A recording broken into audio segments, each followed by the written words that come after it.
What is going on, world? What's up, YouTube? It's Zero here. Today I'm bringing us a brand new episode of The 8 Below Show. Welcome everyone to 8 Below. Thanks for being here, guys, to the best entertainment-related show here on YouTube. And I'm super excited about our episode here today. We have a lot of stuff to talk about, so let's get into it.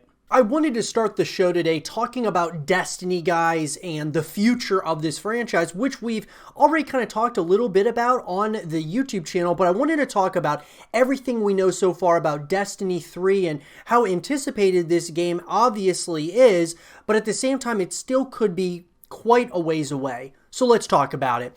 So in an article, guys, that was written by Nicholas Wilder of Game Rant, when will Destiny 3 be released? As the year comes to an end, and this was written, guys, at the end of 2019, despite this being the beginning of the Destiny franchise's 5th year, it's easily the biggest year so far for developer Bungie. Midway through January, Bungie and Activision officially parted ways, and the developer gained complete control of the publishing, followed by the release of Destiny 2 Shadowkeep expansion, a new free-to-play module cross-save launched on the new cloud streaming service Google Stadia, and began a new ongoing narrative that weaves each content season together. Now that the series is finally moving in a cohesive line narratively speaking, when and how will it lead to Destiny 3? The original Destiny 3, or Destiny, released back in 2014 and told a very self-contained story of a Guardian being resurrected and putting an end to a world-ending threat from an alien species known as the Vex. So, then, of course, guys, in Destiny 2, things have continued to happen without the overall plot of the Traveler and the Darkness ever moving forward. So far, all of the rumors for Destiny 3 are hinting at that exact plot line, and it looks like Bungie are starting to move towards it. Now, we could talk all day, guys, about speculation regarding where the story's going to go in Destiny 3. My bigger thing is like, when are we going to kind of expect this game to release? Because it's been a while since Destiny 2, and I know that now that that Bungie has full control of Destiny, they probably want to take full advantage of trying to make as much money as they can off of Destiny 2 at this point, kind of right the wrongs of what happened with Destiny 2, at least at the start. For argument's sake, we're only looking at rumors and leaks relating to the story and release of Destiny 3 to try and work out what will happen next. By far, the biggest Destiny 3 rumor arrived earlier this year from a Redditor by the name of Another9, a well-known informant at the time that has since deleted their account. Supposedly, Destiny 3 would finally bring players face-to-face with the darkness with a new and mysterious race called the Veil, the same race that is currently on their way to Earth in the Pyramid ships. Considering the Pyramid ship reveal at the end of the Destiny 2 campaign, the even bigger reveal in Shadowkeep, and the general mention of these ships in-game and in the lore, it seems pretty likely that Bungie will be saving the storyline for the next game. So I agree with this. I think having a new mysterious race called the Veil coming into the fray, into the franchise, would be something that I would definitely be interested in kind of learning more about as we go as well. The Veil are said to be an alien race that serves the darkness in the same way that the Guardians serve the light. So look, guys, I'm all in on that. I just kind of, at the end of the day, one of the biggest things to me for Destiny 3 is I want Bungie to take their time with this game, right? They were probably under a lot of pressure the past, couple of iterations of this franchise because they were under Activision to try to, kind of make things maybe move at a faster rate than maybe they wanted to. And there were obviously creative differences between Activision and Bungie. So at the end of the day, my number one thing would be that I want Bungie to take their time with Destiny 3. Because all in all, we can kind of talk, all day about Destiny 1 and then Destiny 2 and kind of what's gone right, what's gone wrong, and what can be, done differently moving forward in the franchise. But I think at the end of the day, if Bungie just takes their time with Destiny 3 and just kind of really tries to not only support Destiny 2 while they're doing this, but kind of moving in a direction of Destiny 3 and kind of picking up not so much where they left off with Destiny 2, but more so kind of now that they have that creative freedom, they really have the time to really make this what they've wanted it to be from the very beginning. Right before Christmas, Bungie did make somewhat of an official comment on Destiny 3, when Bungie communication director David Daig said in an interview that Bungie's commitment and intention were focused on the seasons that will unfold over the course of the next year, and that no comment could be made about future moves. Bungie has moved to a 4-season structure to keep players invested throughout the year with each seasonal story, an activity leading into the next with the overarching story reaching its conclusion at the end of the year. It's unlikely that these miniature stories will set off a chain of events that lead to Destiny 3 in the Veil, as it's clear they're already coming. However, players can expect more teases on their presence in the future. And then in mid-September, Bungie released a 10-minute video called The Moon and Beyond, offering players an in-depth look at the next expansion, Destiny 2 Shadowkeep. So, I think at the end of the day, guys, when we look at everything that Bungie's doing right now, I think it's really about getting their footing, kind of having their own vision for the first time in a while to do what they need to with Destiny to make it, like, you know, creatively exactly what they want it to be. Now, at the end, the other thing that we have to look at is that them not being partnered with Activision is obviously not going to help the reach so much with Destiny. So Activision, obviously having a publisher like Activision, they're able to spread it out to the masses. Like millions upon millions of people are seeing the ads and seeing the different expansions that are coming out. Now Bungie's by themselves with this. And so I think that Bungie can certainly do it. They did it with Halo. They can certainly do it with Destiny. But it's going to be a little bit more difficult, I think. So maybe taking your time to bring Destiny 3 out is probably a good idea. I would say, guys, that we're probably at least a year or so away from really hearing official word that Destiny 3 is in active development. Probably a year or two after that is when we'll actually be able to get our hands on the game, because they're going to want to take their time and make sure that they know exactly the direction they want to go in, of course, with Destiny 3. Now, all of this is just speculation based on an offhand comment made by Luke Smith made in the Destiny 2 Shadowkeep vidoc. However, Bungie wouldn't have released that edit if it didn't want to, and knowing how Bungie operates and the talent that the studio has, there's no way that it's going to release another product that's not ready to go just to meet a deadline. It stands to reason then that Destiny 3 will be a next generation game coming to PC, PS5, and Xbox Series X. So this is the studio's chance to give it everything it's got for the next game while the studio begins work on what comes after Destiny. So what I think, guys, is Destiny 3 is probably in the talks at this point. I think that we can assume that it's definitely something that's being talked about over at Bungie. Probably initial concepts are also being worked on at this point in time with Destiny 3. We don't really have much other information, though, other than that. There's a few different, obviously a few leaks, a lot of people like giving their own speculations. I will say, guys, that I believe that we're going to hear word that this is going to be in development, that being Destiny 3, within the next year.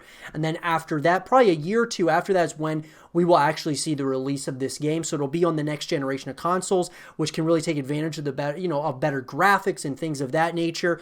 Bungie's definitely wants to work on Destiny 3, guys, obviously. I think that they want to have their own vision.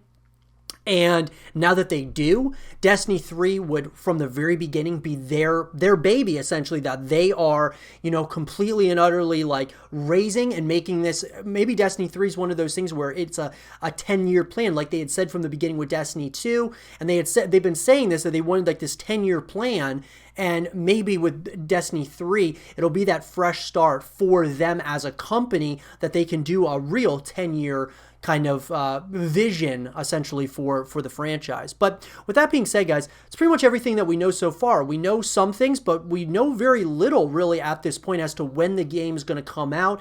We can really go based on just pure speculation at this point. But I'd love to hear from you guys. What do you guys want to see in Destiny 3? Let me know in the comment section below. And for more Destiny 3 content and videos, stay here with Zero TV.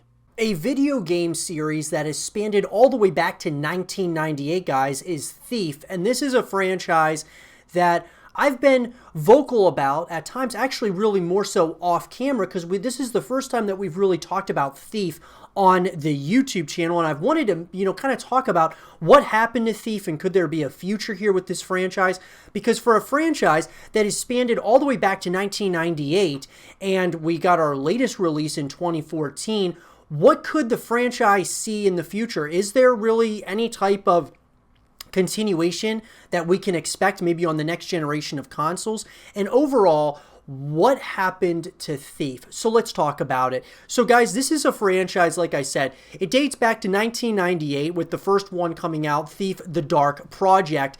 And then you had Thief 2: The Metal Age, Thief: Deadly Shadows followed that, and then of course Thief in 2014 was kind of like that soft reboot because you had Thief: The Dark Project 1998, and then Thief 2 came out in 2000, so a couple years later. And then 4 years later, you had Thief: Deadly Shadows.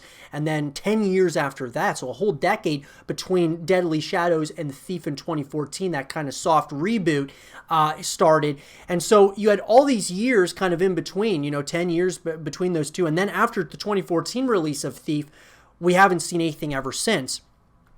And I think that obviously, guys, with any series, we talk about this all the time on the YouTube channel. When you look at, there's a few different reasons why games in particular that have, even if they have long-standing series or the franchise has gone on for an extended period of time, there's usually a few reasons why, if you haven't seen a continuation of it, there's usually, like I said, a few reasons as to why. And I think Thief is no stranger to this. Thief, guys, when you look at the landscape of other games, we're talking stealth games in particular, you really can only think of like probably a couple off the top of your head that are really like true, stealth-based games, that being really Thief and Splinter Cell. And Splinter Cell is suffering the same fate as Thief, not having a continuation for a number of years, and us as fans have been waiting for a new Splinter Cell game for a long time. The same can be said with the Thief community. They've been waiting, and all of us have been talking about, could we see a new Thief game at some point in the future?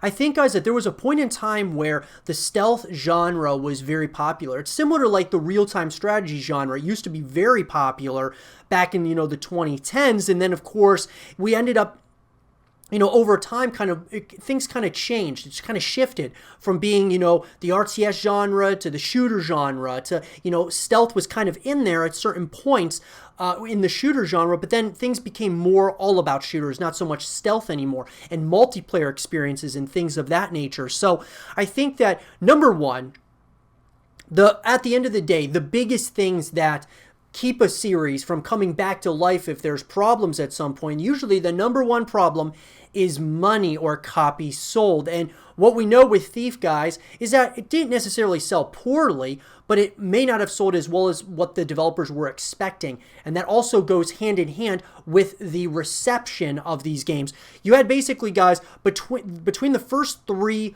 Thief games, you had anywhere between like an 82 to a 92 overall rating on like Metacritic and other places, right? Other platforms. So that's pretty good. I mean, that is generally favorable reviews.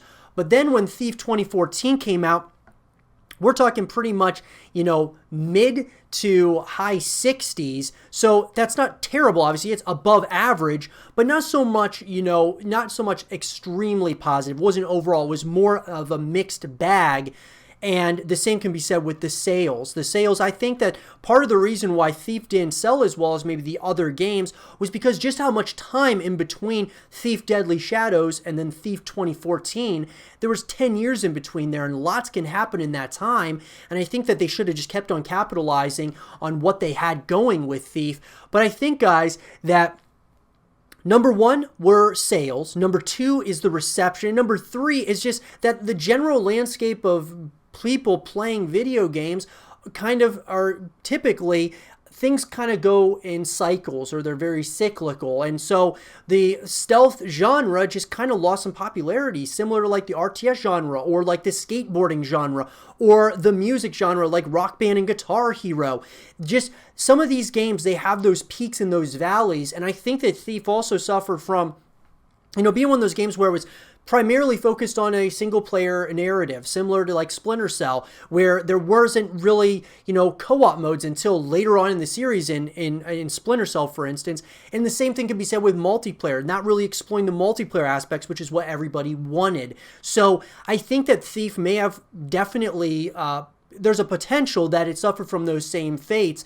And so this leads me to, what will Thief ever come back? Well, there was rumor, guys, that Thief 5 was going to come out a number of times, right? There was a lot of speculation, lots of people talking that Thief 5 was in development or in early development, and then a lot of those rumors got, squashed at certain points in time.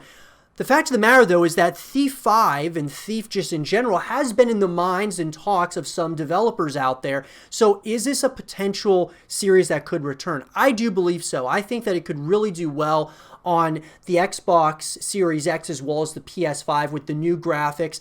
If you make it a full package, that's going to help tremendously, not keeping it as a single player narrative, but having that as part of the game, but also having co-op modes and, of course, multiplayer modes could really help over the overall experience, bringing people back to the franchise over and over again, because Thief still, to this day, has a very dedicated fan base, and I think it's important that if this is a franchise that's going to continue, not only does it come down to the community, which is probably the biggest part of it, is the community coming together stating that they want, that we want another Thief game made and brought into existence, and so I think that that's kind of the first step, right?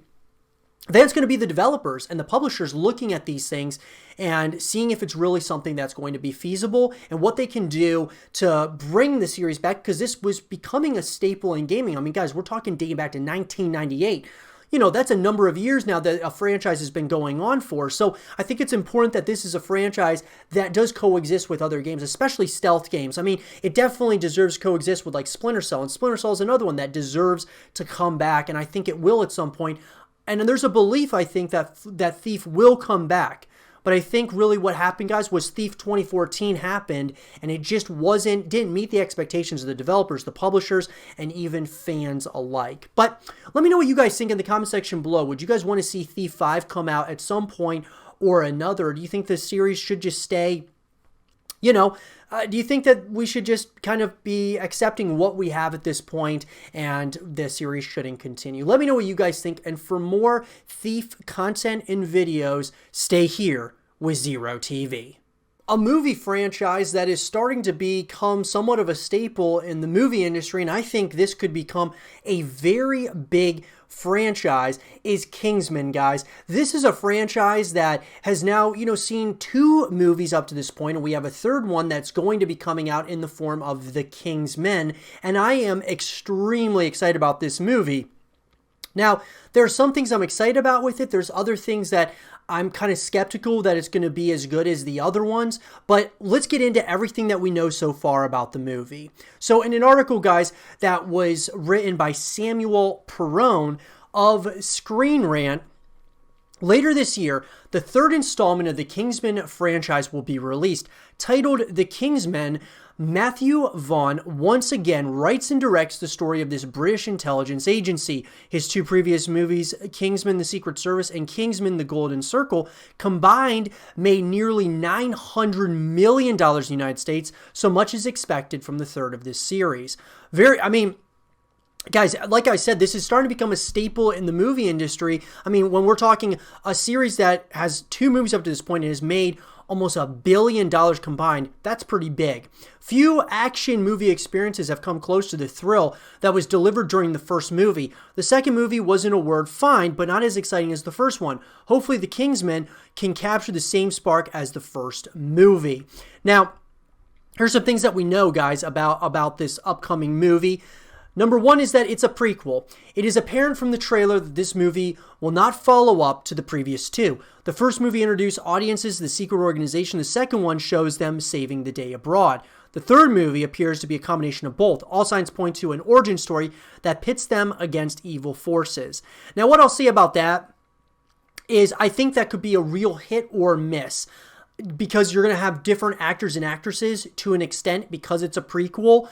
I think that kind of, when you're going away a little bit from what has kind of made the franchise up to this point with the characters and such, it kind of leaves me a little bit concerned. Similar to what, I'll give you guys an example, what it kind of reminds me of a little bit is like the Jason Bourne, series. So you had the Bourne Legacy that came out with, obviously not with Matt Damon. And Matt Damon, of course, was kind of the one who helmed all these movies. Then you have like other, when you have like The Bourne Legacy that comes out, not that Jeremy Renner wasn't great, it just didn't feel really like a Bourne movie. It felt more kind of forced than anything, and that's what I'm hoping this doesn't feel like.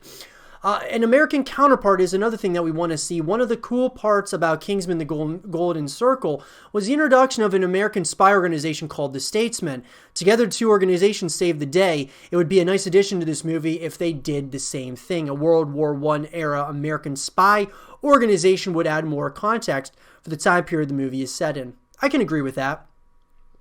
Now, this takes place around World War I. The opening shots in the trailer are of trench warfare, so it is safe to say this movie will be set in World War I era Europe.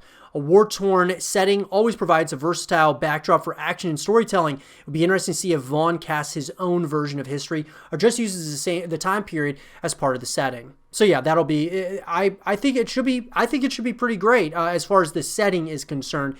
Now, when Aaron Taylor Johnson made his breakout performance in Kick-Ass, he was primed to take the 2010s by storm. He did just the opposite. Other than Savages and Godzilla, he didn't star in a whole lot. He had a cup of coffee with Marvel playing Quicksilver, but his character died as soon as he was introduced. Pretty disappointing from what seemed to be one of the up-and-coming leading men. Hopefully he can turn it around by going back to where it all began. ATJ will once again be set in a comedy action movie directed by Matthew Vaughn, which I think will be great. Now, this is where I get a little bit concerned, guys. As I mentioned a little bit earlier, according to IMDb, neither Colin Firth nor Taron Egerton will appear in this film. As it is an origin story, it makes sense that the stars of the first two movies are absent from the third. Taron is coming off Rocket Man, in which he played Elton John. Firth, a small part in 1917. Now, I don't understand why Firth wouldn't be in this one.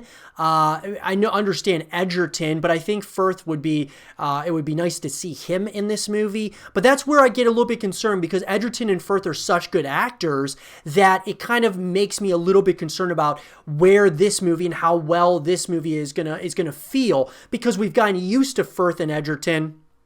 And so I would love to see them, come back in this one, but it obviously doesn't look like that's something that's going to be happening. Now, previously, the two had been paired as the mentor and mentee duo within the Kingsman organization. In the first one, Firth discovered a young and rough around the edges Edgerton and groomed him into a gentleman spy extraordinaire. Now, Stanley Tucci playing a big part. Looking down the cast list for this movie, one name sticks out. It's none other than Stanley Tucci. Stanley Tucci is so underrated. He is also always working, and he is good in just about everything he is in, whether he plays a restaurant owner like in Big Night, a supportive husband Julie and Julia, or a cynical but empathetic attorney in Spotlight. He steals every scene he is in. I agree with that. Matthew Vaughn, who's directing. Once again, Matthew Vaughn will direct a Kingsman movie. These films are his babies. They are based on the comic book series The Secret Service by Mark Miller and David Gibbons. Vaughn adapted the first two movies and is on to his third. He got his start with Layer Cake in 2004, the movie that launched Daniel Craig into the James Bond role. From there, Vaughn directed Kick-Ass and an X-Men movie. So, look, I'm excited for Vaughn. I think that this will be his third movie. I think that this should maybe be his last one that he does. Not that he's not a good director, but after a while, when someone is solely focused on pretty much one series, a lot of times that series can get really stale when you only have one set of eyes really directing it and helming it. So I think it's important that this should be Vaughn's last, Kingsman movie, and then he should pass the torch to someone else, and he should be like an executive producer moving forward. We would love to set up the next movie. Fingers crossed that this is not the final Kingsman movie. As long as Matthew Vaughn is at the helm and he continues to attract dynamic casts, he should keep making these movies. The 25th Bond movie is about to come out, and there have been 5 Jason Bourne movies.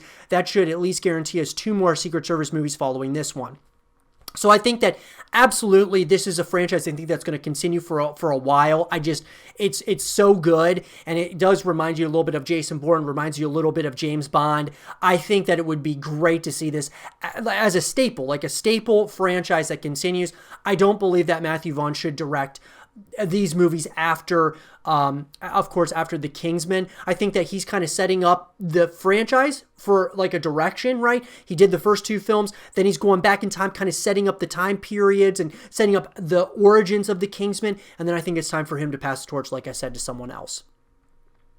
Ralph Fiennes will star. The first two movies saw the likes of Colin Firth, Michael Caine, and Mark Strong heading up the Kingsman organization. This time around, Ralph Fiennes will fill that role. Fiennes will play the Duke of Oxford, who looks to be one of the founding fathers of the Kingsman organization. Think of his role as M in James Bond, but with the daring of Bond himself. So I'm excited about Fiennes being the next guy.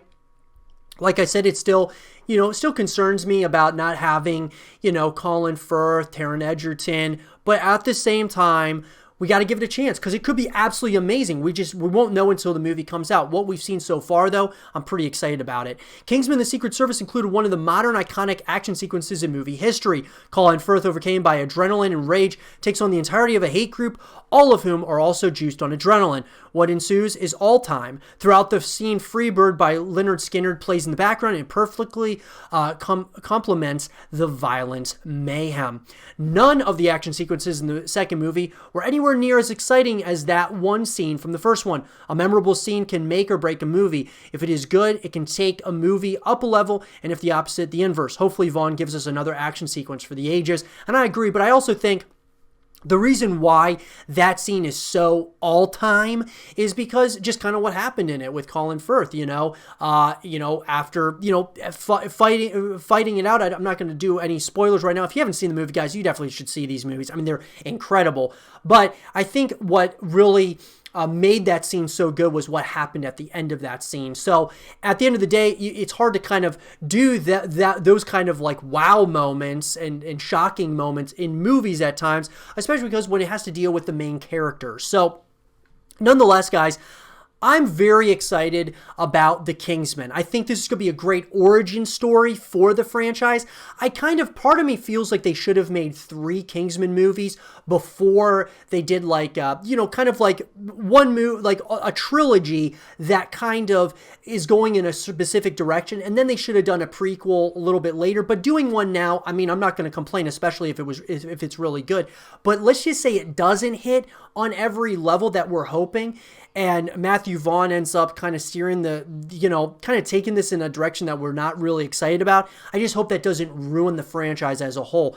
I'm excited about it, guys. This is going to be probably a funny, somewhat comedic action adventure, exciting film. And that's what we're all hoping for. And I'm excited to learn more about The Kingsman. I'm excited to learn more about all of these, The Gentleman and all of that. I'm excited to hear the history of it. It's something that's really interesting, and I can't wait to see this be potentially the next Jason Bourne, the next James Bond type of series. But let me know in the comment section below, guys. What are you the most excited about with The Kingsman?